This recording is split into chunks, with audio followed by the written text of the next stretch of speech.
Your instructor is Chef Bill Briwa. Chef Bill Briwa is chef instructor at the Culinary Institute of America at Greystone, where he has developed curricula and has taught cooking, flavor dynamics, gastronomy, and food and wine pairing for the past 15 years. A certified executive chef and certified hospitality educator, Chef Briwa has worked extensively in the hospitality industry and has owned and operated his own bistro. He has been a speaker at many professional conferences, and his writing on food and wine, olive oil, and cooking has been featured in Fine Cooking, Mise en Place, and Sunset magazines. The Culinary Institute of America is the world's premier culinary college, setting the standard for excellence in professional culinary education for more than 6 decades.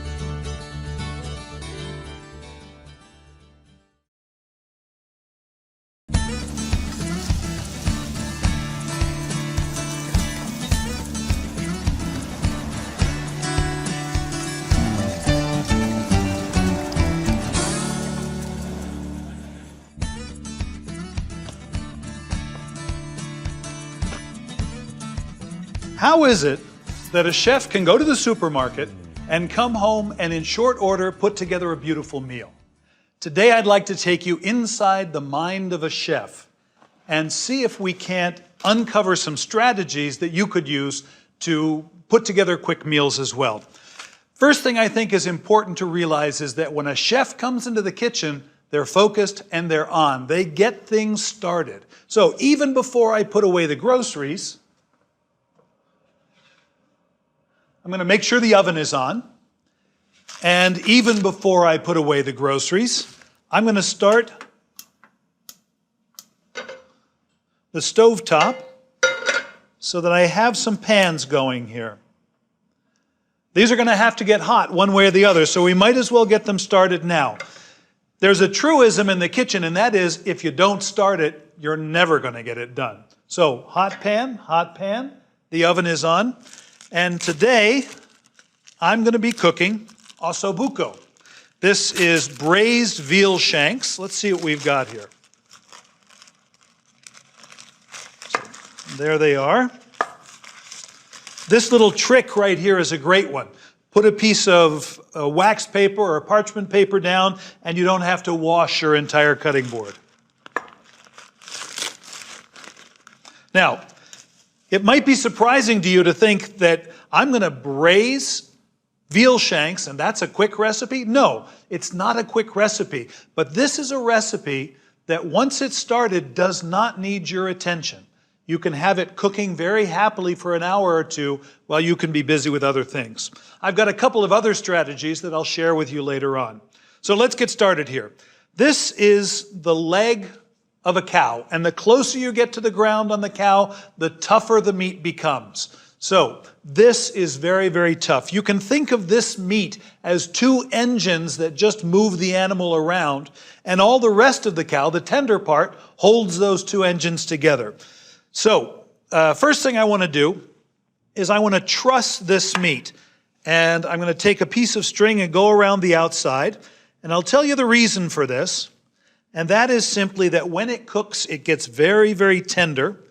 And without the string, the likelihood is that it will fall apart. So there's one.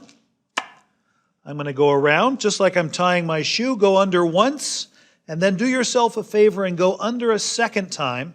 And that way, when you pull it tight, it locks. You don't need someone's finger on there to hold it while you make a nice bow. Let's get started. I'm going to season this with pepper on both sides.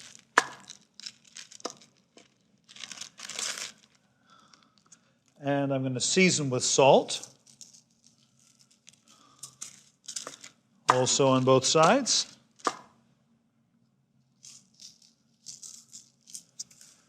Our pan should be hot now.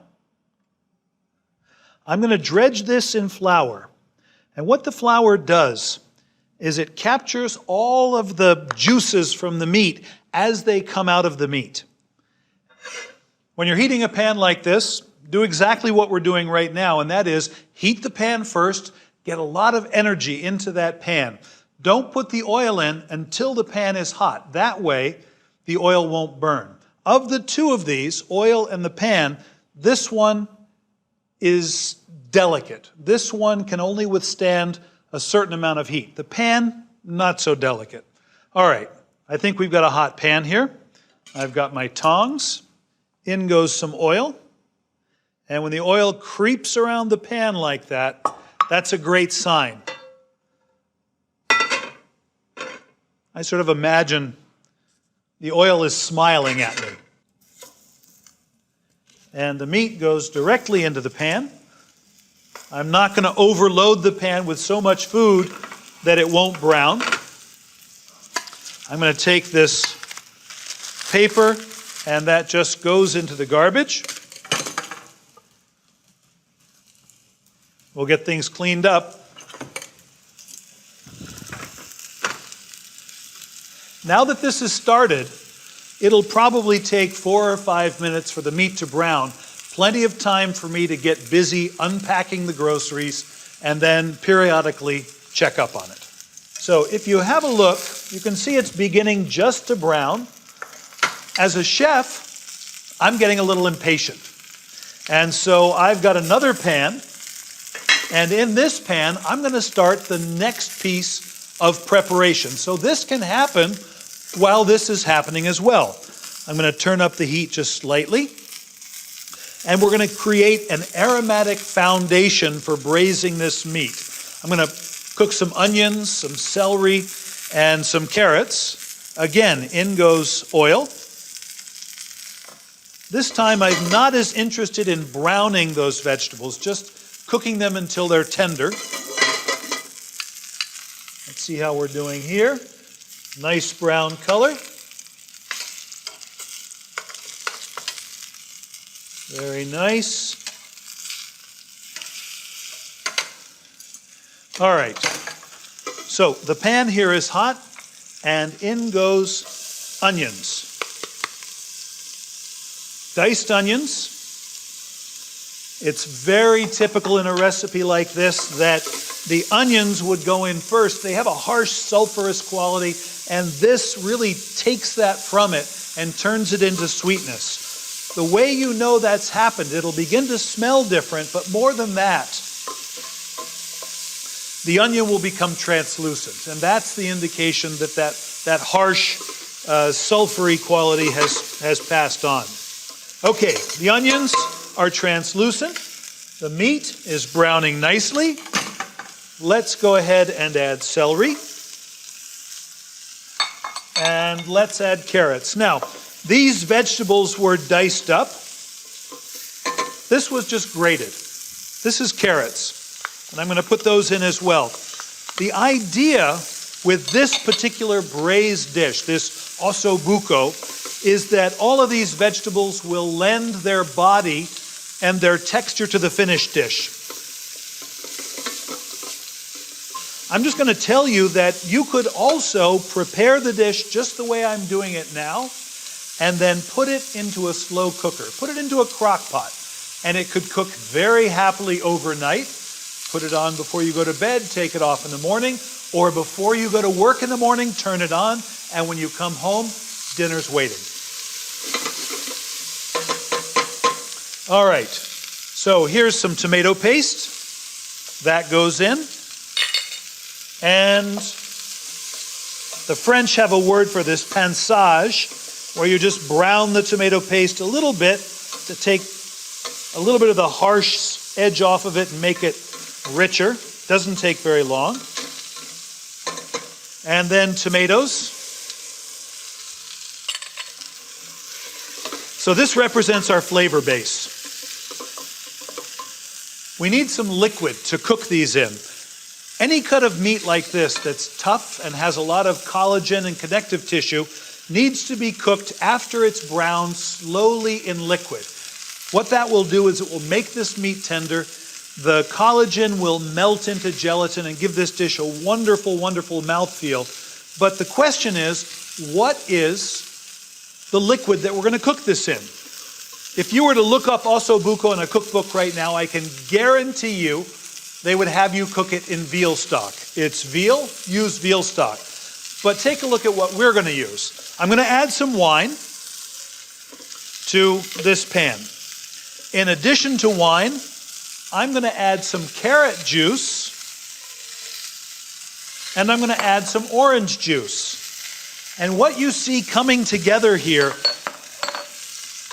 is sort of a summer version, if you will, of ossobuco. The stock that I'm going to use is chicken stock. Not veal stock, but chicken stock. Again, I want a lighter version of ossobuco. And we'll make sure that that comes up to a boil. I've got some herbs that I want to put into this preparation. I've got bay leaf, I've got celery, garlic, rosemary, and then orange zest to sort of underscore the orange juice that I put in here already. Later on, I want to be able to take this out. So let me show you what I'm going to do. I'm going to take the celery, and inside I'm going to put a couple of cloves of garlic. I'm going to put the rosemary and thyme. I'm even going to put some orange zest. And then I'm going to top it with the bay leaves and take a piece of string, and I'm going to wrap it around just like this and tie it.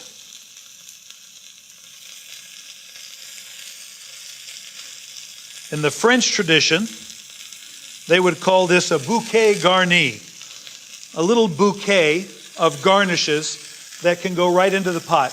If you like the idea, you can tie the string onto the handle. That way it's easy to find later on. I'm going to introduce the veal, nicely browned, directly into the pot with the liquid and the foundational flavors of vegetables.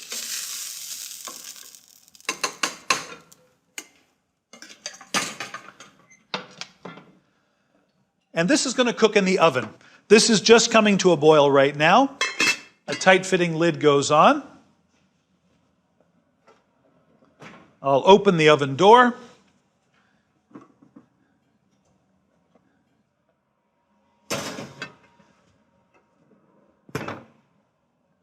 And now we've got 2 hours to relax.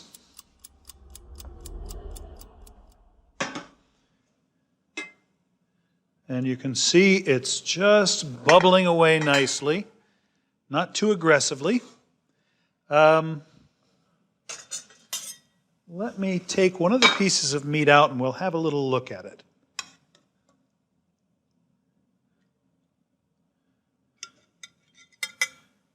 Maybe I'll even grab the others as well.